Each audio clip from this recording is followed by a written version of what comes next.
Browns fans, are we really doing this again? Andrew Berry just walked up to the podium and basically told us he has no idea who is starting at quarterback in 2026. If you thought the quarterback carousel was over, you need to buckle up, because this nightmare is just getting started. Welcome back to the channel for your daily dose of Browns reality. If you want the raw truth about this team without the sugarcoating, hit that like button, share this video, and subscribe right now so we can suffer through this offseason together. We need to have a very serious conversation about what Andrew Berry just said, because frankly, it is terrifying. He faced the media this week and was peppered with the only question that actually matters right now: who is the quarterback? And his answer? A whole lot of nothing. Berry explicitly stated, quote, "I can't sit here and tell you today whether the solution for our starter in 2026 is internal or external." He admitted they have to work through it over the next several weeks. He also dropped the hammer that the new head coach, whoever that turns out to be, is going to have a massive say in this decision. So, let me translate that corporate speak for you: we are starting from scratch. Again. Berry called quarterback the most important position in sports, yet here we are in 2026 with absolutely no clarity. The fact that he is leaving the door open for an external option means they are not sold on what they have in the building. They are preparing to deep dive into a market that, quite frankly, looks like a wasteland. Does it make you nervous that our GM is openly admitting he doesn't know if the answer is on the roster, or does it actually give you hope that they might finally stop forcing square pegs into round holes? Let's get to the elephant in the room: Shedeur Sanders. Number 2. The guy we drafted hoping he'd be the savior. Berry was asked specifically about Shedeur's rookie campaign, and his answer was incredibly diplomatic. He talked about progress. He mentioned seeing mentally and physically good things. He praised the playmaking and the accuracy. And look, I'm not blind. I saw the flashes too. We saw some deep shots from Shedeur that we haven't seen in Cleveland in years. We saw him extend plays with his legs when the pocket collapsed, which happened on almost every snap because our offensive line was a tragic mess. But Berry also called him a work in progress, and that is the polite way of saying it wasn't good enough to hand him the keys without looking around first. We have to be honest with ourselves as fans. There were 10 interceptions. Yes, some bounced off Jerry Jeudy's hands. Yes, some were bad luck off a shoulder pad. But there were also plays where Shedeur just chucked it up across his body into triple coverage, and you're sitting there screaming at your TV, "What are we doing?" It was rookie ball. High highs, and incredibly frustrating lows. So, I need you to weigh in right now. Stop what you're doing and go to the comments for the question of the day. Is Shedeur Sanders your QB1 for Week 1 of the 2026 season? Type Y for yes or N for no. Do you trust him to take the leap, or do we need to bring in a veteran? I want to see a wall of Ys or Ns down there because this fanbase seems split right down the middle. Now, Shedeur isn't staying quiet either. We heard from him, and he made some incredibly valid points about his situation. He basically said, "I did what I could with what I had." And he's right. The kid had no protection, no consistency, and a coaching staff that seemed allergic to playing him until they had no choice. The most interesting thing Shedeur said was about the future. He said, "I'll have actual realistic reps versus players."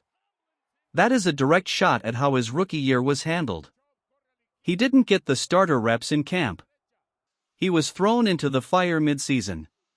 He believes that with a full offseason as the guy, the game will slow down. He's confident. But confidence doesn't fix a broken system, and it certainly doesn't block defensive ends. Here is where the panic should set in. If Berry decides Shedeur isn't ready, who exactly are we going to get? The free agent market is a total dumpster fire. People keep telling me, trade Shedeur, get a vet. Okay, who? Russell Wilson? He's already failed at his second chance to be a starter. Marcus Mariota? He is not a starter in this league, he is a backup at best. Joe Flacco? We love him, but we can't keep living in the past and bringing back guys who are nearing retirement. The only name that is even remotely intriguing is Malik Willis. And I can't believe I'm saying this, but Malik Willis might actually be the best option available if we go external. Look at what he did in Green Bay when Jordan Love went down. He completed 85% of his passes. He looked dynamic. The offense actually looked better at times with him running it. He beat us. We saw it firsthand. But here is the problem: is he worth $20, $30, maybe $40 million? Because that is what a starting quarterback costs in free agency. Do you want to pay Malik Willis franchise money based on a handful of games? This is the reality of the Cleveland Browns in 2026. We are trapped. We don't have a top 3 draft pick to go get a new elite prospect.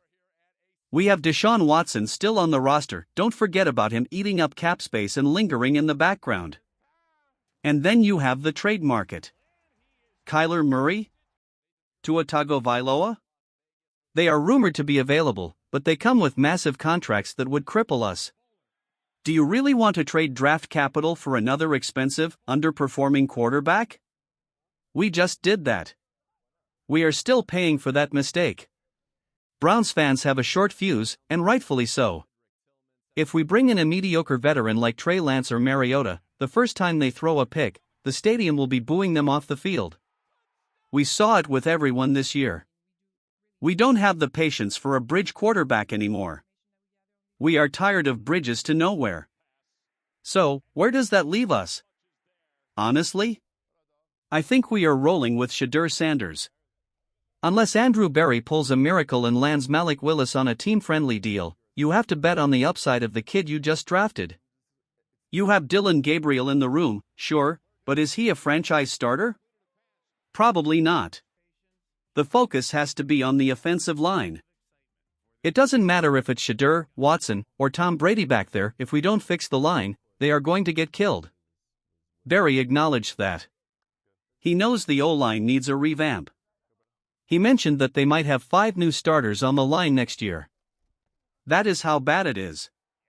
But until we hire a head coach who knows how to develop a quarterback, a true QB whisperer, we are just spinning our wheels. We need a coach who can look at Shedeur, fix the rookie mistakes, cut down the turnovers, and build an offense that actually works. We need someone who can maximize the talent, not suppress it.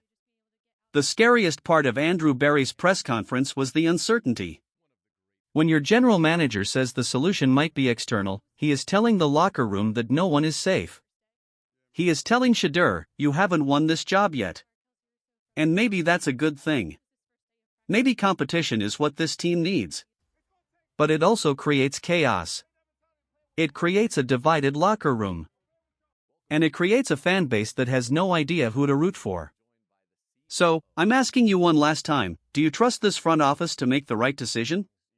Because their track record at quarterback is, to put it mildly, horrific. They have swung and missed more times than I can count. And now, with jobs on the line, with the future of the franchise at stake, they are asking us to trust them one more time. It is going to be a long, stressful offseason. We have the draft, free agency, and a head coaching search all happening at once. But we're going to cover every single rumor, every hire, and every signing right here.